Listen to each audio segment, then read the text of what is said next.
senhores, com a permissão de meus colegas parlamentares, senadores e senadoras da República, deputados e deputadas federais, com a permissão também do nosso eterno presidente José Sarney, em nome do Congresso Nacional, eu saúdo de maneira muito especial o senhor presidente da República, Luiz Inácio Lula da Silva, o senhor vice-presidente da República, Geraldo Alckmin, o senhor presidente do Supremo Tribunal Federal, ministro Luiz Roberto Barroso,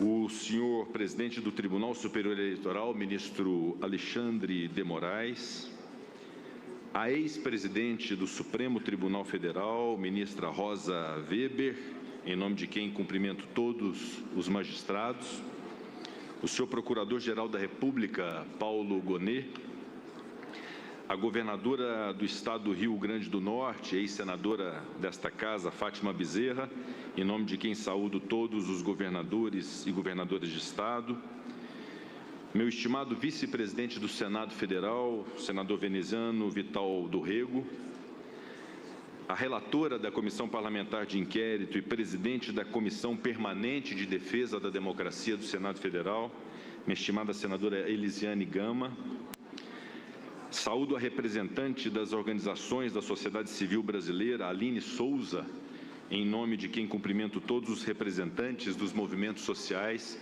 aqui presentes, os senhores ministros de Estado, os senhores prefeitos municipais, os senhores parlamentares estaduais, me permito saudar o presidente da Assembleia Legislativa do meu estado de Minas Gerais, Tadeu Martins Leite, todos os nossos embaixadores e embaixadoras encarregados de negócio, na pessoa do embaixador Faro Ramos, embaixador de Portugal no Brasil. É uma alegria neste recinto que constitui a expressão mais pura da democracia, o Congresso Nacional, recebê-los. Este ato de hoje não é um ato político comezinho, tampouco um ato de força. Este não é um ato meramente simbólico também. Esse momento é um momento de reafirmação da força da democracia brasileira e o nosso compromisso com os valores democráticos. Os inimigos da democracia, que não representam a vontade popular, recorrem à desinformação, à desordem, ao vandalismo, para simular uma força que não possuem. Os inimigos da democracia disseminam ódio para enganar e recrutar uma parcela da sociedade. Os inimigos da democracia usam um falso discurso político para ascender ao poder, para nele se manterem de maneira ilegítima e para dissimular suas reais intenções. As instituições republicanas, por outro lado, são verdadeiramente fortes. Fortes porque respaldadas pelo mais elementar dos poderes, aquele que emana do povo. E quem tem força não precisa demonstrá-la de maneira vã. Quem tem força não recorre à bravata. Quem tem força tem o respaldo popular, tem o respaldo da lei e tem o respaldo da Constituição Federal. Esclareço que esse ato é um ato de reafirmação, reafirmação da opção democrática feita pelo povo brasileiro, reafirmação de que a defesa da democracia é uma ação permanente e constante, reafirmação da maturidade e da solidez de nossas instituições.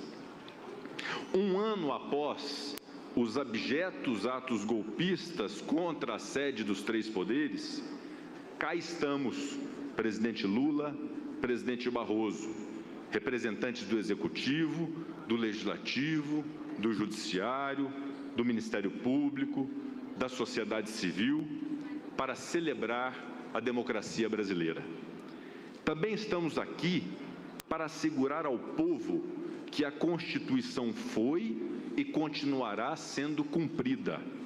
ela não é letra morta, ao contrário, é um texto vivo, um sistema aberto de regras e princípios, cujas principais funções são combater o arbítrio político e resguardar direitos fundamentais do cidadão e da cidadã brasileira.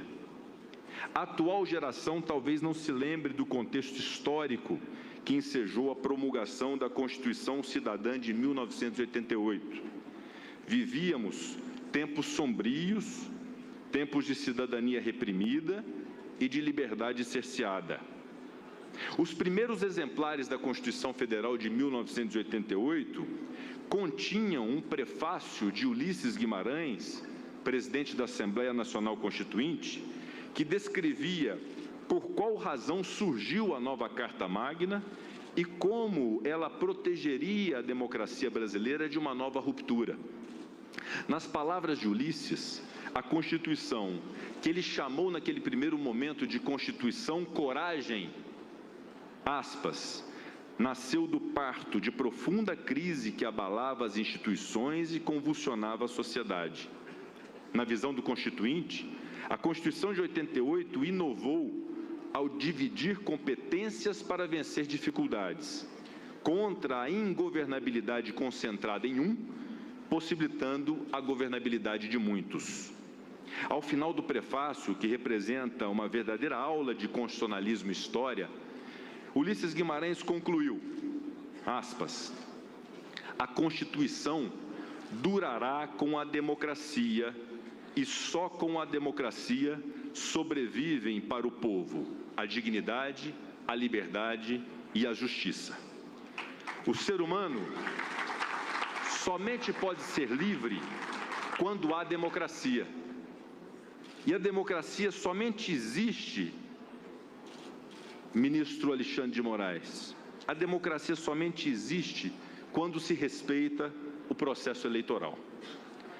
Desqualificar e desacreditar o processo eleitoral não ofende apenas as instituições republicanas ou a justiça eleitoral. Ofende também, de uma maneira ainda mais grave, o povo brasileiro. Sob premissas falsas, golpistas desejavam invalidar o resultado das urnas. Para além dos prejuízos materiais, para além das depredações e da violência praticadas, inclusive nesse recinto onde aqui nós estamos, essa turba de criminosos que invadiu estas mesmas dependências desrespeitou a vontade popular manifestada pelo voto. Isso é absolutamente inaceitável. A lógica da democracia e a lógica da democracia representativa é justamente essa. Ao fim das eleições, aqueles que obtiverem mais votos exercerão o poder delegado pelo povo. Exercerão, presidente Lula, temporariamente o poder, e falávamos sobre isso agora no início da solenidade, temporariamente o poder. Nas eleições seguintes, o resultado pode ser diferente, ou pode ser igual, pode haver reeleição ou não. Eis um outro conceito muito caro à democracia e que demonstra a sua vitalidade: a real possibilidade de alternância de poder. Aceitar com naturalidade e grandeza de espírito a vitória de um candidato com o qual não simpatizamos é dever cívico de todos nós. Isso não quer dizer que não possamos nos manifestar a discordância, eventual desagrado em relação às políticas de um governo. A oposição, aliás, faz parte da democracia. A oposição mantém viva a democracia. A Constituição garante a liberdade de expressão, a livre manifestação do pensamento vedado ao anonimato, os demais direitos das minorias, de modo que uma derrota nas urnas não significa a supressão política deste ou daquele grupo. Como sintetizou o professor Alberto do Amaral Júnior, a democracia é o governo da maioria com a proteção da minoria. Mas essa proteção não significa, definitivamente, que os insatisfeitos possam recorrer ao terror, ao caos, à intentona.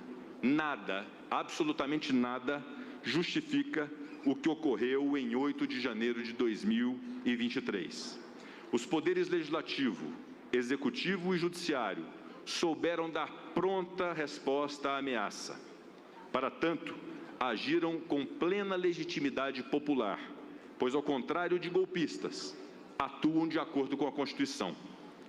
Neste ato em que se celebra a maturidade e a solidez de nossa República, digo a todos os brasileiros, no alto da posição de presidente do Congresso Nacional Brasileiro, que os poderes permanecem vigilantes contra traidores da pátria, contra essa minoria que deseja tomar poder ao arrepio da Constituição. De modo específico, afirmo que o Congresso Nacional é esteio seguro da democracia. Estaremos sempre abertos ao debate, estaremos sempre abertos ao pluralismo e ao dissenso, mas nunca toleraremos a violência, o golpismo, o exercício arbitrário de razões, o desrespeito à vontade do povo brasileiro. Há algo urgente que anda ao lado da defesa da democracia e que demanda igualmente nossa atenção, meus caros colegas parlamentares aqui presentes. Precisamos trabalhar para garantir o bem-estar da população brasileira. É difícil assimilar na plenitude os valores democráticos quando se convive com violência, com fome, com desigualdade, com desemprego, com radicalismo político e ideológico. O resultado que se tem dos atos antidemocráticos e dos crimes que aqui ocorreram em 8 de janeiro de 2023 é o surgimento de uma responsabilidade que se impõe a cada representante dos poderes da República, a cada representante dos entes federados, a cada agente público e a cada cidadão e cidadã. Precisamos trabalhar em harmonia, buscando o consenso pelo diálogo. Os entes federados devem atuar para que as políticas públicas possam efetivamente chegar à população. Para tanto, o Brasil precisa de algo muito importante, de união, presidente Lula, de manifestações de união, de manifestações de pacificação. Só assim nós vamos vencer a polarização que nos divide, que nos enfraquece enquanto nação. Invocamos nesse sentido, portanto, um compromisso geral e mútuo de superação dessa fase de divisão que atormenta o Brasil. Invoquemos um compromisso geral para que trabalhemos lado a lado para garantir algo que é básico, mas é tão caro a todo o brasileiro, a sua própria dignidade. Ao se ter dignidade, nós estaremos consolidando de uma vez por todas a democracia brasileira. Se pudermos garantir essa dignidade, a democracia em nosso país, tenho certeza, seguirá inabalada. E por fim, como presidente do Congresso e comungando também do entendimento do presidente da Câmara dos Deputados, Arthur Lira, há um ano nós temos essas grades que cercam o Congresso Nacional, impostas pelas circunstâncias do desagravo e do que nós vivemos no triste 8 de janeiro de 2023. É chegada a hora, em 8 de janeiro de 2024, um ano após esta tragédia democrática do Brasil, abrir o Congresso Nacional para o povo brasileiro. Retirar essas grades que circundam o Congresso Nacional, para que todos tenham a compreensão de que esta casa é a casa deles, é a casa do povo, é a casa de representantes eleitos, onde as decisões devem ser tomadas para o rumo do Brasil. Portanto, o sentimento para todos os brasileiros e brasileiras, independente da linha ideológica, independente da linha política, independente do partido político, tenham a compreensão de que esta casa é aberta a todos os mais de 200 milhões de brasileiros igualmente, pois esta é a casa do povo, esta é a casa dos estados, por isso a decisão de suprimirmos essas grades, quero acreditar, de uma maneira definitiva, como símbolo dessa democracia viva que nós buscamos ter. Muito obrigado.